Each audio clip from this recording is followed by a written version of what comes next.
Can Kirk Wagner and his brand new team of legionaries ever hope to rise to the occasion of gods, monsters, and curses? Well, let's hop into the pages of Legion of X issue number 2 and find out together, shall we? So, picking up directly from where the last issue left off, a conflicted Legion had come face to face with Mother Righteous. This new character is an incredibly powerful astral saleswoman of sorts. She kind of coasts around from universe to universe, making deals, selling everything from gods to spells to good fortune. She also forces Blindfold to give Legion a look at a possible future. One in which it seems that he's been taken captive by some horrifying horned god, and another where it actually looks like David has overthrown his father Xavier and taken control of the Krakoan Council. Blindfold assures Legion that these are only visions of possible futures, not real set-in-stone ones, and whoever this Mother Righteous is, she's clearly trying to play him. Now back on Earth, Kurt and the rest of his team meet in Blob's Tiki Bar. They're still trying to hunt down that mysterious Skinjacker who has been stealing people's bodies on Krakoa. The clues have led them to a D-list loser X-Men villain by the name of Devon Alomar, aka Switch. The only problem is they can't find Switch, even with all the amazing resources at the Legionnaires' fingertips. This is really starting to piss off Sinja, the brand new mutant from Arakki, who is following Nightcrawler around to make sure that they arrest a rogue god. Before things can really pop off, though, the Legion of X is surprised by the reappearance of Banshee Sean Cassidy. If you remember that last big Wolverine event, Moira McTaggart had managed to fake her way back on the island by killing poor Sean, cutting off his skin and wearing it like a suit. Naturally, after being resurrected, he came back a little weird and messed up. So bad, in fact, he doesn't even want to drink with his old buddies Black Tom Cassidy and the Juggernaut, who are drowning their sorrows after it was revealed by Professor X that Kane won't be allowed on the Legion team. Even though the only reason Juggernaut is here in the first place is he thought there was a job opening for him amongst these new mutant law keepers and spark spreaders. Banshee even calls Juggernaut a primitive too, someone below him as a higher class of mutant, which certainly doesn't sound like Banshee, but that'll make more sense later. Now, Sinja had actually asked Nightcrawler and the others if the mutants of Arakki had any singing stones, basically her own weird alien way of asking, do Krakoans spy on each other? Sage vehemently said no, but obviously if you're like me and read all these X-Men books, you'll know that's a huge lie, that Beast and X-Force certainly spy on everyone on the island practically all the time. And if Nightcrawler and his brand new group of warrior priests refuse to look into this whole rogue god issue for the people of Arakki, then Sinja is just going to go look for the head of X-Force to read the files herself. Of course, the strange new mutant known as the Weaponless refuses to ask, and doing so just ends up bringing her into conflict with Beast, who is in a bad mood most of the time these days, but who, when he sees a mysterious mutant trying to poke into his holiest of holies, he ends up going full-on feral bloodlust mode. Luckily, Kurt and Sage are able to show up just in time before these two end up killing each other, and ultimately it is good that Beast and X-Force are spying on people because he has one hell of a lead to share. And that is, of course, that Banshee is just the newest victim of the mysterious Skinjacker, and I mean, of course, he was acting weird, asking questions about this very facility because, well, he wanted to spy on people too. His hands were also bloody at the bar too, and he had a hard time holding his Irish accent. By the time the good guys actually do manage to catch up with Sean, he's doing some sort of ritual mutilation, which apparently has been a big part of all these Skinjacker cases. Just when Nightcrawler and the others think they finally have their man, he ends up jumping once again, this time into the body of Juggernaut, who may very well only be half mutant, but he's still one full big problem. It's here that Lost, one of the newer mutants and members of the Legionary team, actually really shows what she's made of by using her spatial powers to completely stop the Juggernaut dead in his tracks. He may be unstoppable, but it's hard to move when direction doesn't mean anything anymore. So now that they've finally captured their criminals, what are these brand new warrior priests and law keepers going to actually do in this situation? We know that Kirk has been going out of his way to try and create some sort of new reparative, restorative justice for the island, wherein Legion uses his own powers to try and make wrongdoers feel just as bad as their victims so they can hopefully cut to the core of why they're doing what they're doing and fix the problem at its source. That's mostly worked so far, but with Switch it's a little bit more difficult because, as he puts it, he has no grand villainous plan. He doesn't want to take over the world, he doesn't want to get rich. He's simply just bored and wants to start shit. He feels that life on Krakoa is far too comfortable, so he wants to see couples break up and fight. He wants to see people go poor. more. The worst part about this too is that Switch has actually seemed to have grown a lot more powerful since the last time the mutants have dealt with him, as he's able to jump away despite the fact they thought they had him on an astral level. It seems that Devin Alamar has taken up sorcery, or at the very least has managed to pay for some pretty crazy new abilities. Now, who exactly would sell those to him? Oh, I don't know, maybe someone like Mother Righteous, who as the comic comes to a close, she's looking to try and make another sale to Banshee this time. The idea being he probably feels so low, lost, and beaten up right now after everything that's happened to him, he'll be willing to pay just about anything if it means feeling better. And so that was Legion of X issue number 2, everybody, and overall I continue to enjoy this series, even though this second issue certainly makes me feel that we're not doing the one-and-done stories that made me love Way of X so much. This is definitely a new ongoing series now where every issue is part of a bigger tapestry, which is fine and certainly something I'm used to as a monthly comic reader, but man, you know, it's just gonna be hard to top those great one-and-done stories. They were a real treat and like nothing else on the shop shelf at the moment. Still, what's been good about this series continues to be good here too. I like Nightcrawler feeling really conflicted. He wants to bring the word of the spark and make Krakoa better, but that's hard to do when you're also balancing trying to be someone doing Law and Order. It honestly kind of seems like a recipe for disaster, but then you're reminded of course it is, because this is Krakoa and there is this weird sort of corrupting nature to even good ideas all over this island. Sinja, the Weaponless, continues to be a fun and interesting character too. I love she feels like the weird foreigner in this story, coming all the way from Arakki with their own weird customs and ideas, but ultimately, as we see in this issue, the Krakoans are more like their cousins than they care to admit. Overall, I'd give this one an 8 out of 10. It continues to be high-minded fun, and I'm definitely interested to see where it goes from here.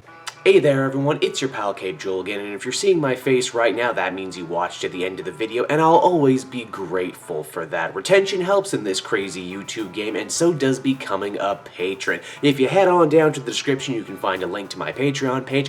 Recently just redid all the tiers, a lot of cool stuff offering up there, exclusive commentaries, exclusive polls, behind the scenes concept art for Capes and Quest. That's the brand new D&D show I've started soon. Never been a better time to become a patron. You can become a patron for as little as $1 a month and help the channel grow and, you know, help me continue to deliver content like what you just saw. So I want to thank you all, and I will see you again next time. Bye-bye.